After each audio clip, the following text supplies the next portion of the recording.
des tonnes de boue dévalent la montagne. Une force de la nature que rien ne semble pouvoir arrêter. Les coulées boueuses. Ces catastrophes naturelles ne laissent aucune chance aux victimes. C'est comme si quelqu'un avait soulevé les maisons et les avait jetées dans un mixeur. Un phénomène d'une puissance telle qu'il est capable de transporter d'énormes blocs de pierre. On se bat!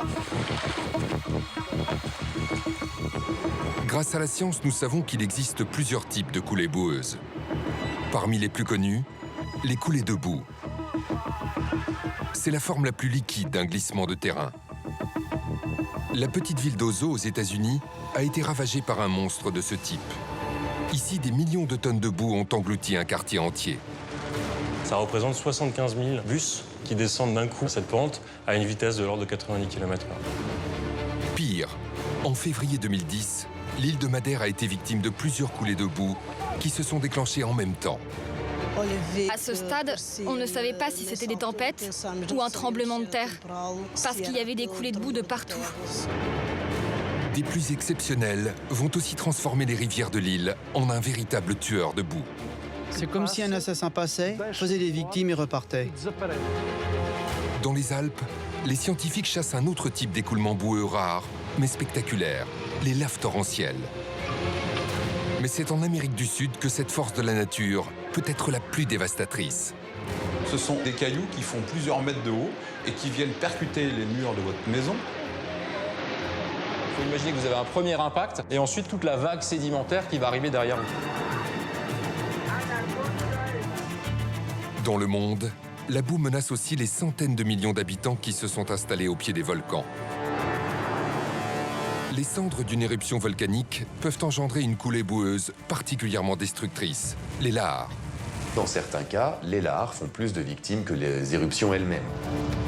Ça a été le cas en Colombie, où la lave volcanique a fait fondre un glacier et déclenché un des lahares les plus meurtriers de l'histoire. Cette débâcle glaciaire, avec ses volumes considérables, font que cette ville qui était située à 60 km a été complètement dévastée par le lahar. Un désastre qui va surprendre et tuer plus de 20 000 habitants dans la petite ville d'Armero. Coulées de boue, lave torrentielle ou lahar, si ces catastrophes naturelles ont des origines souvent différentes, les conséquences restent les mêmes. D'énormes quantités de boue qui ensevelissent chaque année des milliers de personnes dans le monde. Comment peut-on expliquer ces différentes coulées boueuses aux forces spectaculaires ?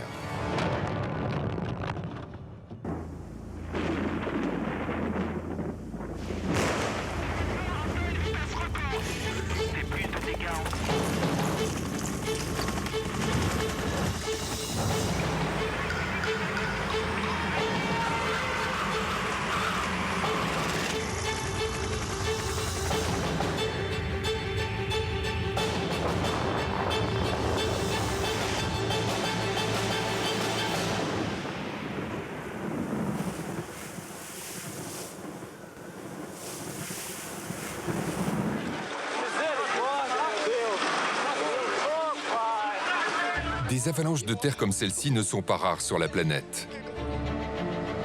Ces phénomènes provoquent chaque année entre 5 et 10 000 catastrophes à travers le monde et se déclenchent principalement dans les zones de montagne. Comme par exemple les Alpes et les Pyrénées en Europe, ou encore les Andes en Amérique du Sud. Mais c'est en Asie que les experts en enregistrent le plus. Principalement sur les fortes pentes des volcans de la ceinture de feu et dans la chaîne de l'Himalaya. Si ces masses de terre qui dévalent les pentes à de grandes vitesses peuvent prendre de nombreuses formes, les spécialistes donnent un terme scientifique à cette force de la nature: le mouvement de masse.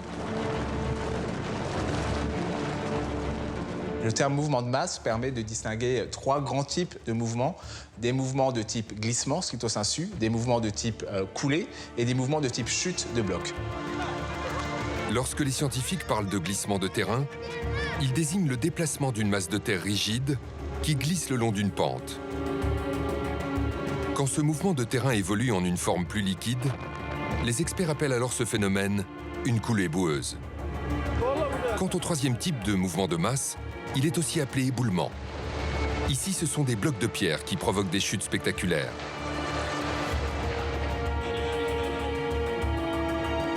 Ces 10 dernières années, ces terribles mouvements de terrain ont fait plus de 50 000 victimes. Les pays où l'on en compte le plus sont le Népal, l'Inde et la Chine.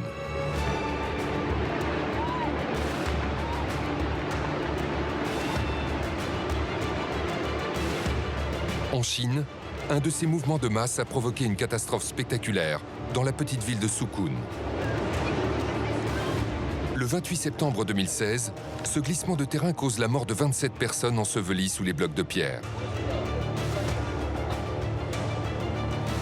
Et les conséquences peuvent être encore pires, lorsque deux de ces phénomènes se conjuguent, comme ça a été le cas aux États-Unis le 22 mars 2014. Au nord-ouest du pays, dans l'État de Washington, se trouve la petite commune d'Ozo, 180 habitants. Dans ce quartier paisible dominé par cette colline, un premier glissement de terrain va mettre en mouvement des millions de tonnes de terre.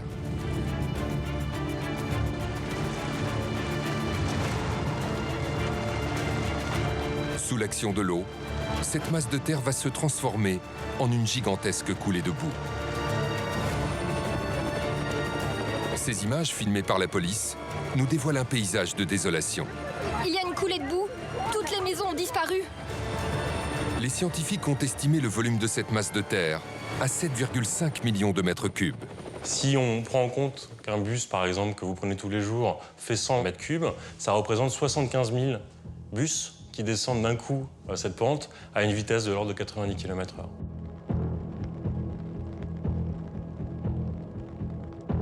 L'énergie de cette coulée a été estimée en 30 térawatts, ce qui correspond à la moitié de l'énergie dissipée par l'explosion de la bombe d'Hiroshima.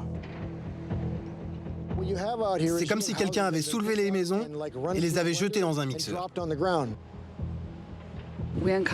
On a découvert des corps et on a dû appeler les autorités pour qu'on les enlève. Au total, les autorités ont fait état de 43 personnes mortes, ensevelies sous des millions de tonnes de boue. J'ai le regret de vous annoncer que nous n'avons trouvé aucun survivant aujourd'hui. Mais que s'est-il passé ce jour-là? Si les précipitations sont fréquentes dans cette partie des États-Unis, à la fin de l'hiver 2014, les météorologues américains enregistrent des mesures pluviométriques records dans la petite commune d'Ozo. Avant le déclenchement de la coulée d'Ozo, il y a eu une période de pluie importante pendant 1 mois et demi. La quantité d'eau qui est arrivée durant ce mois et demi est 2 fois supérieure au normal. Cette quantité d'eau importante s'est infiltrée dans le sol et a saturé les sols. Pour comprendre comment les fortes précipitations peuvent mettre en mouvement une telle quantité de terre, il faut s'intéresser à la géologie des sols. Dans les environs d'Ozo, nous sommes en présence d'un relief composé de plusieurs couches. La surface est formée de sable fin, un sol perméable à l'eau de pluie. Un peu plus bas, l'eau va rencontrer une seconde strate composée principalement d'argile. Lorsque vous avez des argiles dans un sol ou dans une formation superficielle, ces argiles peuvent avoir la capacité donc d'avoir une augmentation du volume simplement par variation de teneur en eau. Cette réaction à l'eau de la couche argileuse entraîne la formation d'une zone de déclenchement des glissements de terrain. Les spécialistes parlent d'une surface de rupture. La surface de rupture, on peut l'imaginer comme une espèce de couche savon. On aura une lubrification progressive du matériau qui va pouvoir glisser de manière préférentielle sur cette surface. À Ozo, 18 millions de tonnes de terre sont entraînées. Elles glissent d'abord doucement, le long de la pente. Mais un peu plus bas, un autre élément vient perturber cette avalanche de terre. Cette matière restée encore solide se transforme subitement en une gigantesque coulée de boue. Une coulée de boue est très souvent l'évolution quasi ultime d'un mouvement de terrain lent. On va essentiellement avoir des coulées de boue parce qu'on a une transformation de la masse plus ou moins rigide en une masse plus visqueuse, voire complètement liquide. Cette transformation, les spécialistes l'expliquent par la liquéfaction des sols.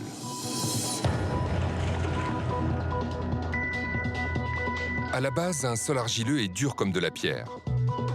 car les grains qui le composent sont attirés les uns vers les autres par la force physique, dite électrostatique. Mais une caractéristique va tout changer. Les argiles présentent une quantité non négligeable de vide, qu'on appelle la porosité, et qui peuvent être comblées par de l'eau. C'est la pression de l'eau qui va écarter les différents grains qui composent ce sol. En écartant ces grains, on va réduire la cohésion et donc on va pouvoir permettre à une pente de se déstabiliser et de se transformer en glissement de terrain.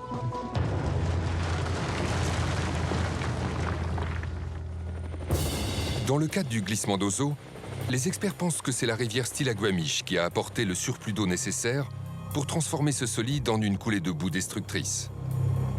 Cet écoulement a parcouru une distance de plus d'1 kilomètre. En quelques secondes, il a recouvert une superficie équivalente à 350 terrains de football sur une épaisseur de 3 mètres en moyenne. Les coulées boueuses, en fonction de leur viscosité, ont la capacité d'infiltrer plus ou moins fortement l'ensemble des interstices présents, ce qui laisse beaucoup moins de chances aux personnes prises dans une coulée de pouvoir en réchapper. En effet, cette masse liquide s'est infiltrée dans les moindres espaces des maisons, ne laissant aucun espoir aux sauveteurs de retrouver des survivants. Facteur aggravant pour les secouristes, cette terre rendue extrêmement pâteuse par la forte présence d'argile ne se solidifie plus, car pour cela, il faudrait qu'elle puisse sécher. La masse est venue bloquer la rivière, donc vous avez de l'eau qui monte derrière en fait, le dépôt de ce glissement-là, et ça va alimenter en eau de manière continue le dépôt de boue. Donc le dépôt ne peut pas sécher. Une des difficultés importantes pour les secours a été de pouvoir se déplacer efficacement au sein de la coulée, notamment à cause du matériau rendu extrêmement visqueux et dont on peut comparer l'état mécanique à des sables mouvants.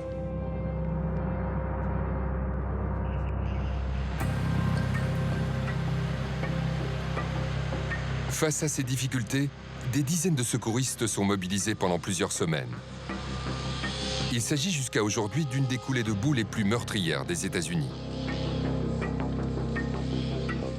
Alors cette catastrophe était-elle prévisible?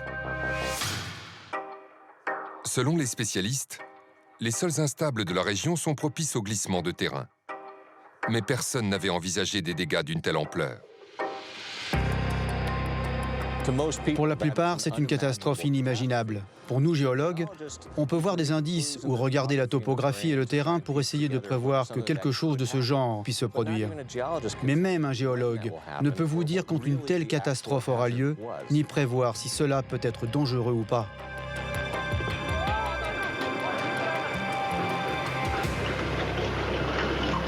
Des événements exceptionnels qui nous rappellent à quel point cette force de la nature peut être dévastatrice.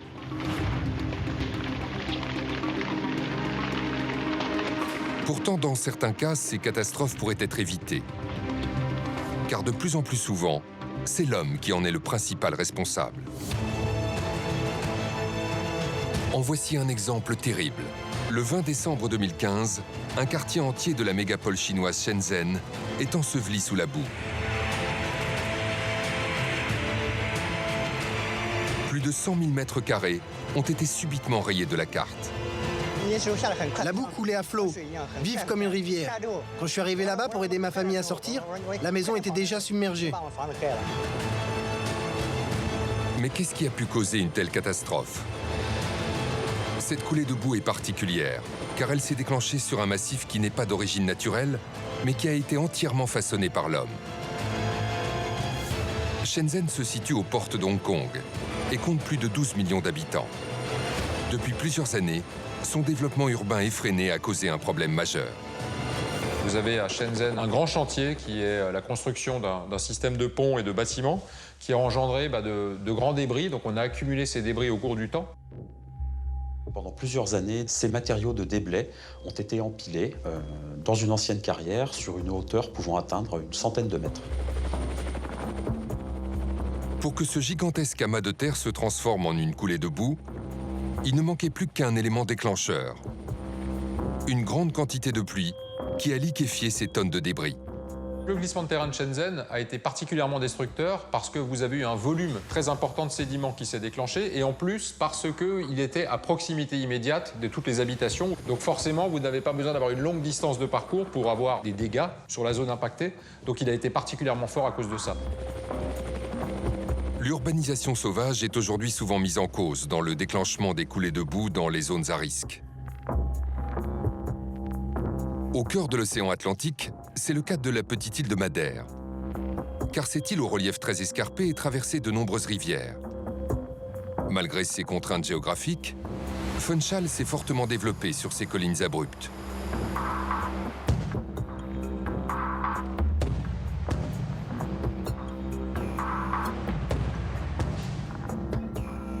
Une urbanisation galopante qui est chaque année menacée par les inondations.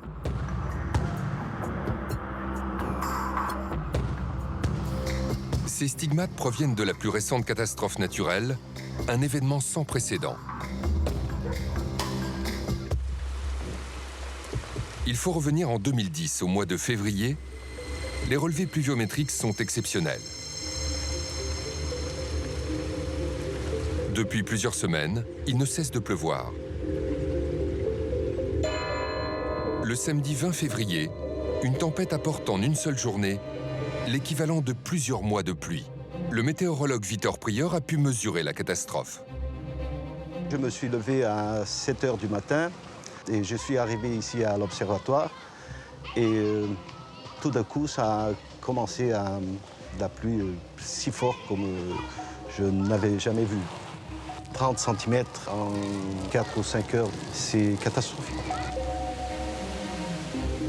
Quand les scientifiques parlent de 30 cm de pluie, il faut comprendre une accumulation de 300 litres d'eau, soit l'équivalent de 2 baignoires, sur seulement 1 mètre carré.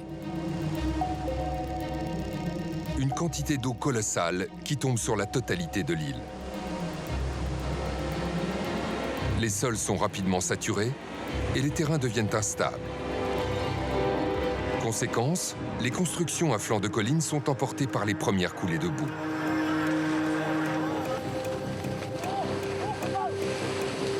À ce stade, on ne savait pas si c'était des tempêtes ou un tremblement de terre, parce qu'il y avait des coulées de boue de partout.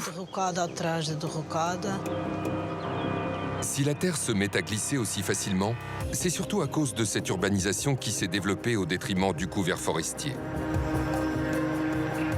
Celui-ci joue pourtant un rôle fondamental dans la stabilisation des pentes. La déforestation est un facteur aggravant du déclenchement de mouvements de terrain pour diverses raisons. Il faut savoir que si on a un couvert végétal qui est présent sur une pente, ce couvert végétal va agir de différentes manières pour stabiliser le terrain. La première manière, c'est la présence de racines. Les racines vont quelque part servir à ancrer le matériau de manière forte à l'intérieur du terrain. Et l'autre aspect, c'est que la présence d'un arbre ou d'une forêt, d'un couvert végétal assez dense, va permettre qu'il y ait moins d'infiltration d'eau de pluie. Le 20 février à Madère, cette absence de végétation va déclencher une seconde catastrophe. Les rues de Funchal sont envahies par des inondations extrêmement violentes et chargées en boue.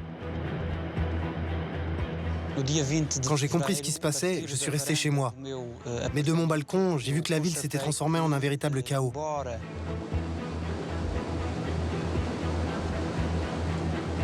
Un chaos qui vient des montagnes. C'est dans ces pentes raides que les inondations soudaines puisent leur force. Les spécialistes appellent ce phénomène des crues torrentielles.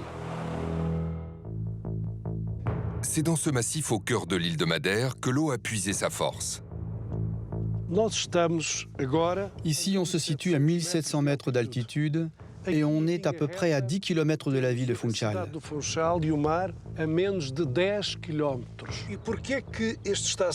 Mais qu'est-ce qui s'est passé ici?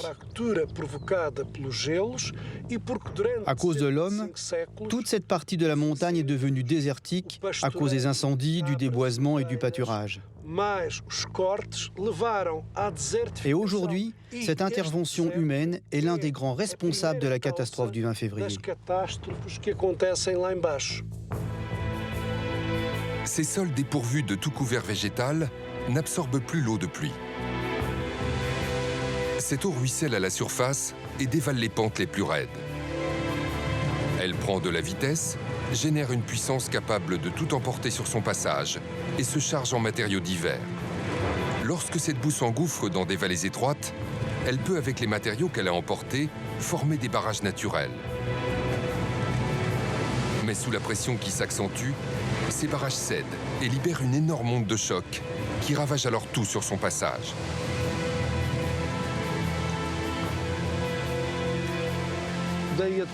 Lorsque la pluie s'arrête 2 ou 3 heures plus tard, le calme revient. C'est comme si un assassin passait, faisait les victimes et repartait.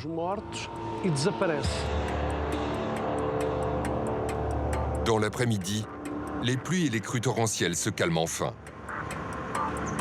Les habitants sont démunis. Ils ne peuvent que constater l'ampleur des dégâts. Funchal est ravagé. On estime à près de 1,4 milliard d'euros le coût d'une reconstruction qui prendra plusieurs années. Quant au bilan humain, il est aussi très lourd. On déplore plus de 40 victimes.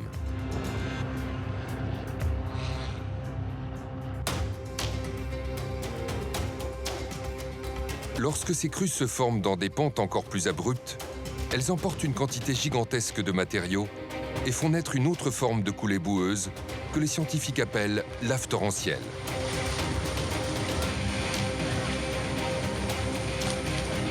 Ces images ont été filmées en 2018 par un habitant suisse.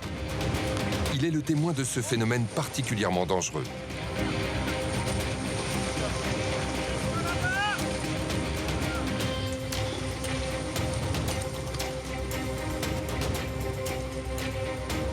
On a une crue qui va se transformer en une coulée particulière dont le comportement est très proche d'une lave au sens volcanique du terme.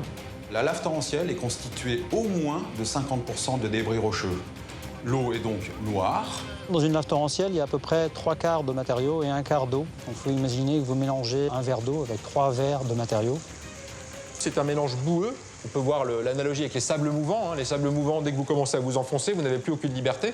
Eh bien, c'est pareil pour ces phénomènes de lave torrentielle. Ils sont tellement visqueux qu'on ne va pas pouvoir échapper, entre guillemets, on ne va pas pouvoir nager. On est très vite emporté par ces phénomènes.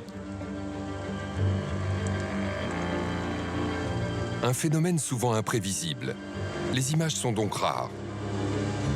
Pourtant, cet amateur a réussi à filmer cette coulée qui dévale les pentes du torrent du Claret, situé dans les Alpes françaises.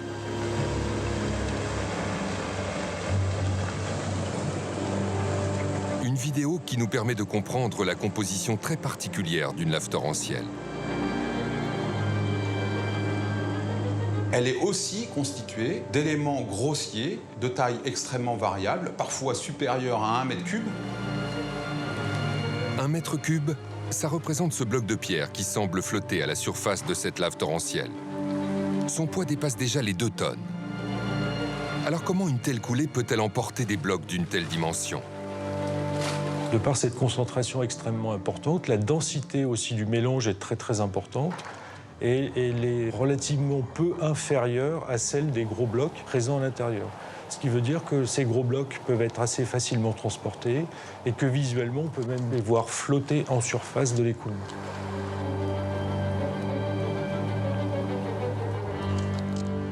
Il faut un peu imaginer ça comme des liquides que tout le monde connaît, comme du miel, par exemple, qui a une certaine viscosité. Si vous posez, par exemple, une petite bille ou un grain sur le miel, ce grain ne va pas s'enfoncer, parce que le miel a une certaine viscosité. Bien, c'est pareil pour les laves torrentielles. Vous avez ce mélange entre les sédiments et l'eau qui font qu'on a une boue qui est extrêmement compacte, qui est capable de se déplacer très vite, mais qui est aussi tellement compacte qu'elle va avoir cette force de portance. Donc les éléments les plus grossiers vont rester à la surface, comme un petit grain à la surface du miel lorsque le miel s'écoule le long d'une pente. Une force inouïe qui permet de déplacer des blocs d'une taille spectaculaire. Comme ça a été le cas dans les Alpes sur l'un des affluents de la Durance.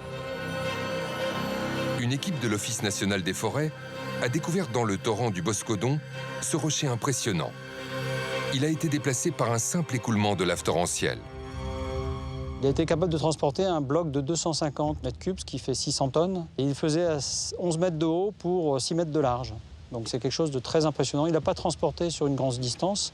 En revanche, il a été capable de le soulever, de le déposer.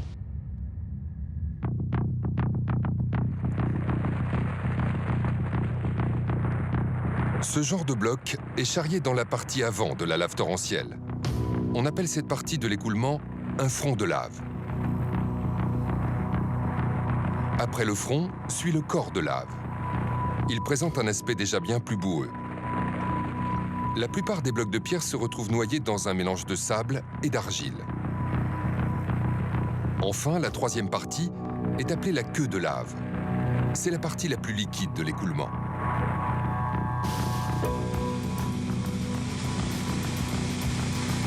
La particularité d'une lave torrentielle est son caractère répétitif. Des vagues de matériaux se succèdent. Ce phénomène est appelé par les scientifiques des bouffées de lave.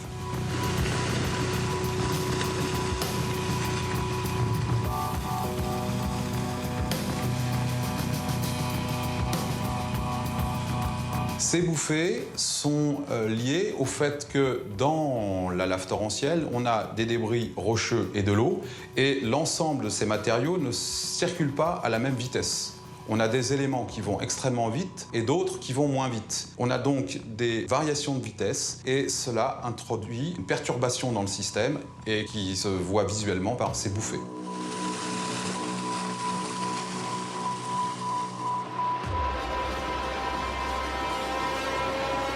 Toutes ces propriétés font des laves torrentielles une force de la nature dont le pouvoir de destruction est difficilement imaginable. Les plus spectaculaires se forment en Amérique du Sud, sur les pentes des Andes. Imaginez une coulée qui arrive devant votre maison, mais ce n'est pas juste de l'eau, ce sont aussi des cailloux qui font plusieurs mètres de haut et qui viennent percuter les murs de votre maison.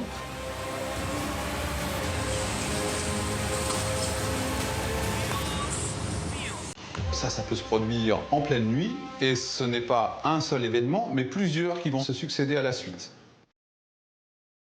Plusieurs laves torrentielles à la suite, c'est le scénario catastrophe qui s'est produit au Venezuela. Au nord du pays, dans l'état de Vargas, des centaines de milliers de personnes habitent sur le littoral, le long de la mer des Caraïbes. Ici, la plupart des villes sont coincées entre la mer et la Sierra de Ávila, une chaîne de montagnes très abruptes, dont les sommets atteignent rapidement les 2000 mètres d'altitude. Le principal danger vient de ces canyons très étroits qui débouchent immédiatement sur les villes. Comme c'est le cas pour Carabayeda, 35 000 habitants.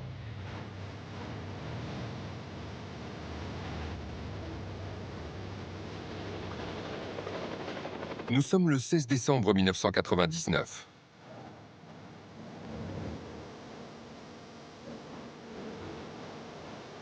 Ces images spectaculaires ont été filmées le lendemain d'une des pires catastrophes de lave torrentielle au monde. Pendant près de 24 heures, des centaines de coulées chargées de près de 2 millions de tonnes de boue ont dévalé les pentes des montagnes.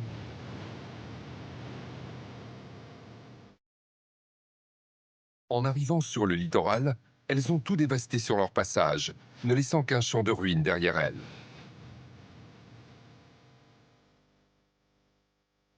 Sur les 300 000 habitants de la zone côtière, plus de 30 000 personnes sont portées disparues.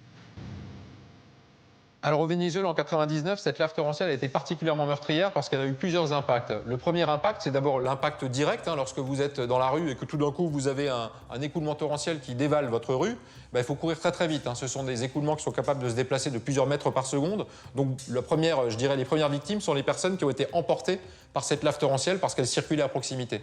Ensuite, vous avez toutes les victimes qui ont été ensevelies, notamment quand elles se situaient au rez-de-chaussée ou dans les caves des bâtiments. L'écoulement a atteint des hauteurs de plusieurs mètres. On a en tête, je crois, entre 5 et 6 mètres au maximum d'épaisseur d'écoulement. Ensuite, vous avez une troisième catégorie de victimes qui sont, je dirais, toutes les victimes qui sont liées aux accidents de la route, qui sont provoqués par ces phénomènes. Vous allez avoir des routes qui, tout d'un coup, vont être coupées par ces laves torrentielles. Certains vont foncer directement dans ces écoulements. On va avoir des enchaînements ensuite d'accidents qui vont être aussi liés au nombre de victimes très très élevé.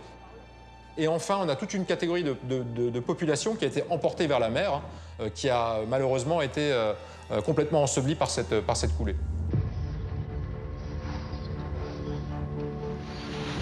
Pour bien se représenter l'envergure de cette catastrophe, il faut la comparer à cette lave torrentielle filmée en Suisse. Dans le cas du Venezuela, la quantité de boue qui a recouvert la ville a été plus de 1000 fois plus importante. Les nombreuses bouffées successives, souvent très épaisses, vont rendre d'autant plus difficile toute opération de sauvetage. Comment la nature a-t-elle pu générer une telle force destructrice? Pour le comprendre, les scientifiques se sont intéressés au bassin versant des rivières locales. Autrement dit, la surface qui alimente en eau le cours d'eau principal. Ce bassin versant se situe sur les pentes les plus raides de la Sierra de Ávila, un relief propice à la naissance des laves torrentielles. Ces laves torrentielles se sont produites dans un bassin versant qui est un petit peu original. D'une part, les pentes sont extrêmement fortes, supérieures à 40 degrés. C'est plus fort qu'une piste noire dans les Alpes, pour ceux qui font du ski. Ces versants de montagne forment le bassin de réception du Rio San Julián. Ici, les blocs de pierre étaient à la limite du dévalement. Les scientifiques parlent de pente d'équilibre. Lorsque l'eau des fortes précipitations a ruisselé le long de ces pentes, elle a alors donné l'impulsion nécessaire qui a entraîné le déséquilibre de ces blocs de pierre. Un mécanisme physique qui crée la matière première des laves torrentielles. Elles vont alors emprunter les anciens lits des torrents de montagne. Au Venezuela, ce sont toute une série de petits torrents qui forment ce qu'on appelle aussi des ravines. Ces ravines n'avaient pas fonctionné depuis des années, donc elles étaient toutes marquées par un stockage sédimentaire important. Donc toutes ces ravines ont commencé à fournir des laves torrentielles qui ont commencé ensuite à se concentrer dans la vallée principale. Et ensuite, eh bien, vous avez eu une concentration qui était tellement importante que la vallée principale était complètement remplie de sédiments et ça a commencé ensuite à dévaler les pentes beaucoup plus en aval. Cette vallée principale forme le chenal d'écoulement de la lave torrentielle. C'est dans ce goulet étroit qu'elle prend sa forme la plus spectaculaire, autrement dit un écoulement puissant qui pousse des blocs de pierre de plus en plus imposants.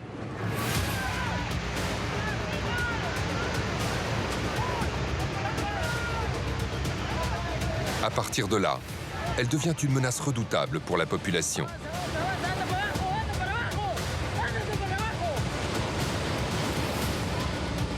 En termes de pression d'impact sur les laves torrentielles, on est à plusieurs dizaines de tonnes par mètre carré. Pour comparer, au niveau d'un cyclone, avec des vents à 250 km/h, on est seulement à 0,3 tonnes par mètre carré. Donc on a quasiment 75 fois plus de pression d'impact avec une lave torrentielle que lors d'un cyclone, donc ce qui est énorme. Si on se réfère à un exemple de bloc qui ferait 5 mètres de diamètre dans une lave torrentielle, il représente une énergie qui est équivalente par exemple à un gros camion lancé à 80 km/h. En ayant en plus à l'idée que vous allez avoir à l'arrière toute une série de sédiments. Donc il faut imaginer que vous avez un premier impact et ensuite toute la vague sédimentaire qui va arriver derrière vous. C'est avec cette puissance terrible que la lave torrentielle atteint désormais la dernière étape de sa course. Un territoire souvent densément habité, mais qui est aussi la zone de dépôt de ces masses boueuses. À Carabayeda, une grande partie de la ville était construite sur ce que les scientifiques appellent le cône de déjection. C'est un endroit relativement plat à la base du versant, généralement colonisé par les hommes, qui a une pente extrêmement faible de l'ordre de quelques degrés. La lave torrentielle va s'arrêter à cet endroit-là justement parce que les pentes sont faibles et qu'elle n'a plus assez d'énergie pour parcourir un chemin plus important. La ville de Carabayeda a été entièrement bâtie sur le cône de déjection des anciennes laves torrentielles. Plusieurs siècles d'urbanisation plus tard, l'homme a oublié le risque de venir s'installer sur ces zones. Ce 15 décembre 1999, la nature lui a douloureusement rappelé que les laves torrentielles peuvent être dévastatrices s'il ne fait rien pour s'en prémunir.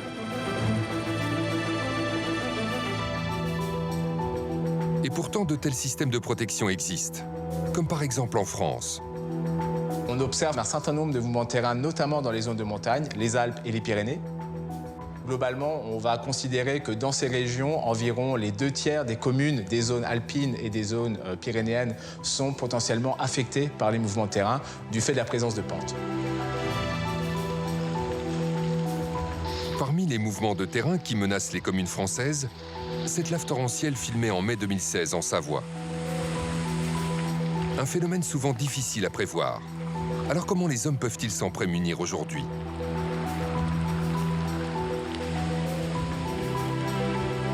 Pour découvrir les solutions qui existent, il faut se rendre aux portes de Grenoble. En plein cœur de la vallée du Grésivaudan coule le torrent du Manival. Un petit cours d'eau placé sous haute surveillance. Avant les premières mesures de protection au XIXe siècle, ces laves torrentielles étaient parmi les plus redoutées des Alpes du Nord. Le torrent du Manival est emblématique par le nombre de personnes qui habitent sur son cône de déjection. On a une urbanisation qui, depuis les années 80, s'est fortement installée avec des milliers de personnes qui vivent à proximité du torrent du Manival. C'est un cône de déjection qui présente une très forte pente, qui est très ample, qui est connu pour l'immensité de son activité torrentielle.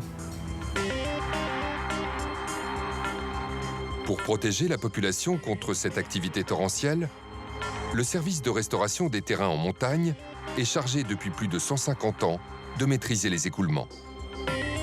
Première mesure au XIXe siècle, reboiser les pentes de son bassin versant afin d'éviter l'érosion des sédiments. Les ingénieurs se sont également intéressés au lit du torrent. Il est aujourd'hui entrecoupé d'ouvrages dits de protection active. Notre objectif, c'est d'éviter au maximum qu'il y ait des matériaux qui arrivent dans cet écoulement. Donc on essaye de stabiliser les zones qui peuvent être productrices de matériaux. On a pour ça des ouvrages de correction torrentielle. On en a un exemple derrière moi. C'est une succession d'escaliers, de seuils et barrages atterris qui permettent de tenir le lit du torrent, d'éviter qu'il s'incise, de tenir les berges également. Lorsque les 170 barrages ne suffisent pas à éteindre la fureur d'une lave torrentielle, d'autres mesures de protection existent encore. Des ouvrages très étudiés ont été bâtis au niveau du cône de déjection, des digues en forme de V. Les digues en V, ce sont des digues qui vont permettre le recentrage des écoulements pour les mettre dans un lit principal qui ont permis de stopper les impacts sur les habitations qui étaient situées à l'aval. Ces ouvrages de protection ont aujourd'hui prouvé leur efficacité. Sur le Manival, on n'a pas vu de lave torrentielle depuis plus de 10 ans. Au fil des dernières décennies, ce système a été déployé dans de nombreuses zones à risque. Au total, le service de restauration des terrains de montagne entretient en France plus de 300 zones de dépôt et 16 000 barrages de correction torrentielle. Un travail titanesque qui porte ses fruits. Ces images, capturées à Saint-Julien-Mont-Denis, en Savoie, illustrent comment se comporte une lave torrentielle dans un cours d'eau doté d'ouvrages de protection. Sa force est bien moindre et elle reste maintenue dans son lit. Mais sur la planète, il existe un autre phénomène de coulée boueuse bien plus difficile à prévoir. Car celle-ci dépend directement d'une autre force de la nature, les volcans.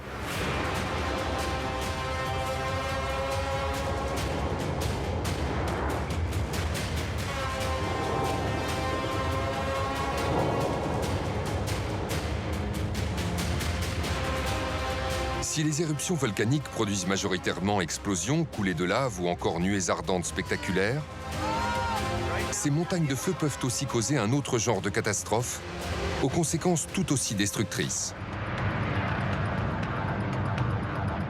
Les scientifiques appellent ces phénomènes des lahars. Ils forment des coulées de débris composées de cendres volcaniques. Cette cendre a été déposée lors de l'éruption sur les pentes du volcan. Il suffit d'une pluie intense pour mobiliser ce matériau léger et transformer l'eau des rivières en des masses boueuses très dangereuses. Si les lahars peuvent dévaster les pentes de presque tous les 1500 volcans actifs de la planète, une région est particulièrement touchée. Elle se situe sur la fameuse ceinture de feu du Pacifique, en Asie. C'est l'une des zones volcaniques les plus actives au monde. Et parmi les pays les plus concernés, l'Indonésie. L'Indonésie est un des pays les plus emblématiques de ces lahars. D'ailleurs, le lahar est un terme d'origine indonésienne. C'est à la fois un pays qui est caractérisé par la présence de nombreux volcans. On a plusieurs centaines de volcans actifs sur l'Indonésie. On a plusieurs îles qui sont composées de cette activité volcanique. La plupart de ces volcans ont une particularité indispensable dans le déclenchement des lahars. Ce sont des volcans explosifs. Autrement dit, leur éruption est brutale et rejette des matériaux. Leur signe distinctif, des gigantesques nuages de cendres qui peuvent s'élever à plusieurs kilomètres de hauteur. Mais comment un volcan peut-il produire une telle quantité de matière? Pour le comprendre, il faut se rendre dans ses entrailles. Ici, tout commence par le magma, qui est poussé vers le sommet du volcan. Mais lorsque celui-ci est bouché, ce liquide visqueux reste bloqué et s'accumule sous le cratère. Quand la pression devient trop forte, le dôme du volcan explose. Un panache de matériaux, de liquide, de gaz et surtout de cendres est libéré subitement. Ce mélange se répand en quelques secondes sur plusieurs kilomètres à la ronde. On appelle ces volcans des volcans gris, par opposition aux volcans rouges qui rejettent de la lave. Et parmi ces volcans explosifs, le plus connu est le Merapi. Le volcan Merapi est situé sur l'île de Java, l'une des îles principales de l'Indonésie, puisque c'est sur cette île que se trouve la capitale et presque la moitié de la population indonésienne. Il fait autour de 2960 mètres d'altitude.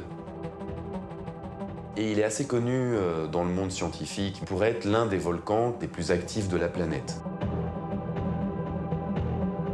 Le 26 octobre 2010, le Merapi va connaître son éruption la plus importante depuis presque 150 ans. Une activité volcanique qui va se prolonger sur plus de 2 mois. Et ce qui inquiète particulièrement les autorités, ce sont ces nuages de cendres qui se déposent en masse sur les versants de cette gigantesque montagne.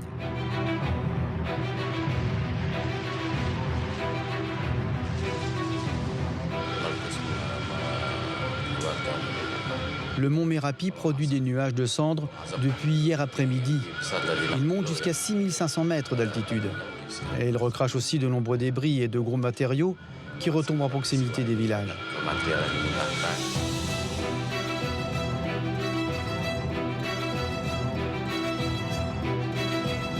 Ces cendres volcaniques retombent jusqu'à 10 km à la ronde et recouvrent d'un épais manteau gris des villages entiers. Plus de 350 000 personnes doivent évacuer cette zone devenue invivable. Au bout de quelques semaines, alors que l'activité volcanique se calme, un autre phénomène, cette fois-ci climatique, va confronter les habitants à un nouveau risque, les pluies torrentielles. En effet, cette période, c'est le début de la mousson sur l'île de Java. Ces vents chargés d'humidité viennent de la mer. Une fois qu'ils se heurtent à des reliefs tels que des volcans, des nuages s'accumulent et libèrent une quantité exceptionnelle de pluie. Dès que vous avez une pluie qui va arriver sur ces sols qui sont composés de cendres, vous imaginez très bien que ces cendres n'ont pas beaucoup de résistance. Lorsque vous brûlez quelque chose, vous verrez que ces cendres, on souffle dessus, elles s'envolent. Vous imaginez que si vous avez des pluies suite à une mousson qui arrive sur ces cendres, le mélange sédimentaire entre ces cendres volcaniques et l'eau se fait beaucoup plus facilement et on peut donc avoir de déclenchement de lahars extrêmement fréquents.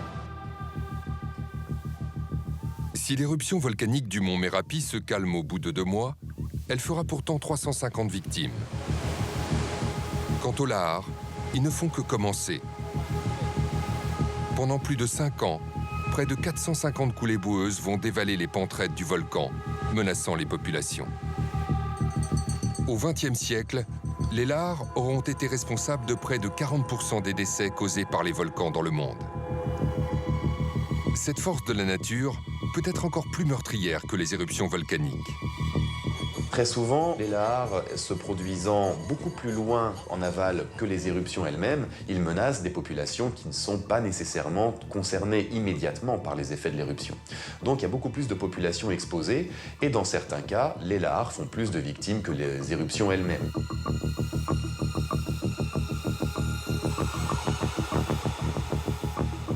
Dans le monde, plus de 500 millions de personnes vivent au pied des volcans et presque autant sont soumises au risque des lahars.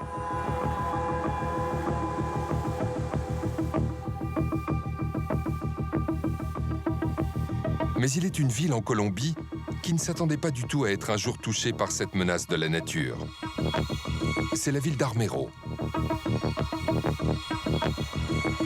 Ici, un océan de boue a englouti des milliers de victimes.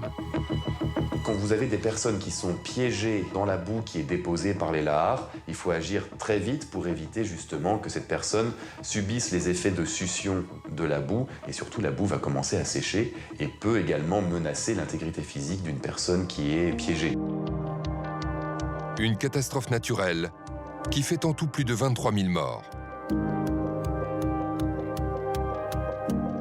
Un désastre provoqué par des lares qui ont rayé de la carte la ville d'Armero.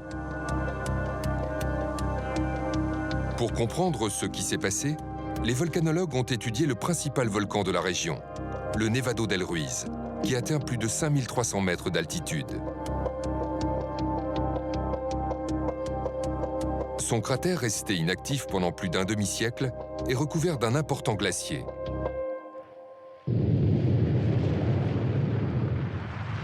Mais ce 11 septembre 1985, le volcan se réveille de nouveau.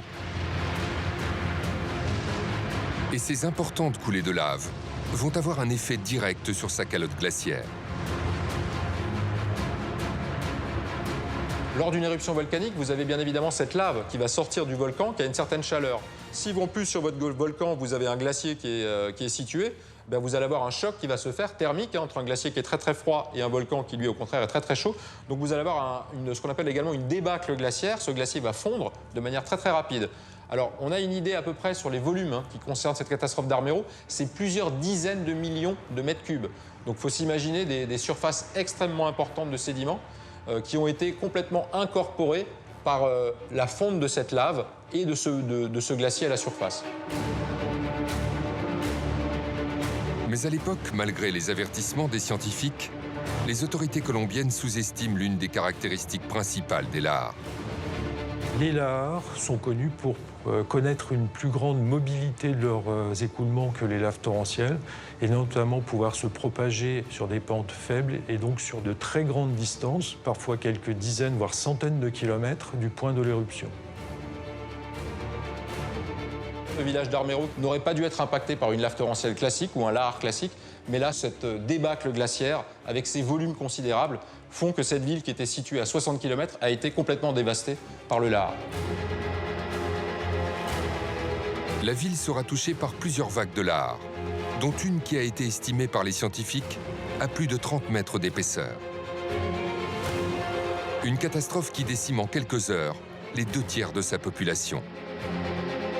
Au total, les lahares auront fait plus de 200 000 sinistrés dans la dizaine de villes touchées par ces coulées boueuses destructrices. Si ces catastrophes meurtrières restent heureusement rares sur la planète, qu'en sera-t-il dans les prochaines années? Les scientifiques annoncent déjà une augmentation de la température terrestre. Le réchauffement climatique a une influence sur ces coulées boueuses. C'est en haute montagne que les conséquences apparaissent déjà, comme par exemple dans les Alpes où les températures devraient augmenter de plusieurs degrés. Un réchauffement qui a un impact direct sur les sols de montagne gelés en permanence, le permafrost. La température diminue avec l'altitude. Donc une partie de la montagne est toute l'année en dessous de 0 degré. 0 degré, c'est l'isotherme en dessous duquel on a du permafrost, du sol gelé en permanence. Cette couche de permafrost est une couche de gel qui va, notamment dans les fractures de la roche, opérer comme un ciment et faire tenir les blocs de rocher entre eux. Globalement, vous imaginez une faille et cette faille, elle est remplie d'un ciment qui est la glace. Petit à petit, avec l'augmentation des températures, on a plus cette couche ciment qui va permettre de solidariser l'ensemble des blocs entre eux. Et donc, progressivement, on pourra avoir des chutes de blocs individuelles associées à cette perte de ciment qui correspond au permafrost. Première conséquence, une augmentation de ces chutes de blocs. Ces images spectaculaires ont été capturées en Suisse le 11 octobre 2015. Ce jour-là, près de 2000 mètres cubes de matériaux se détachent du rocher Mel de la Niva.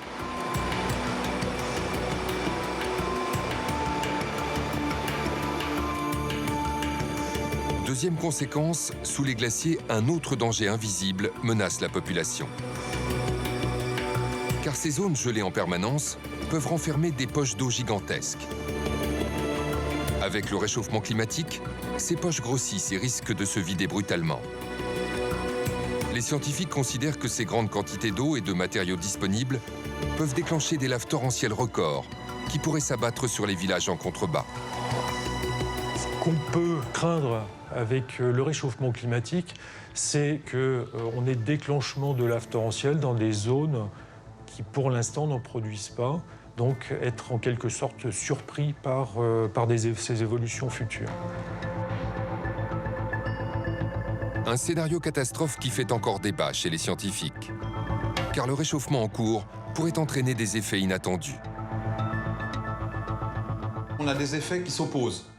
On a tout d'abord la fonte du permafrost en altitude, mais on a également un autre effet qui, lui, limite le fonctionnement des laves, c'est la remontée en altitude de la végétation. Car ce couvert végétal fixe les sols et permet de limiter la formation des coulées boueuses. Et donc on a deux effets contraires qui s'opposent, et qui va gagner, ben je ne sais pas encore. Les experts annoncent au XXIe siècle des épisodes de pluie plus rares, mais beaucoup plus intenses. Avec le risque qu'ils déclenchent des coulées boueuses encore plus dévastatrices, car les hommes sont impuissants face à ces forces de la nature.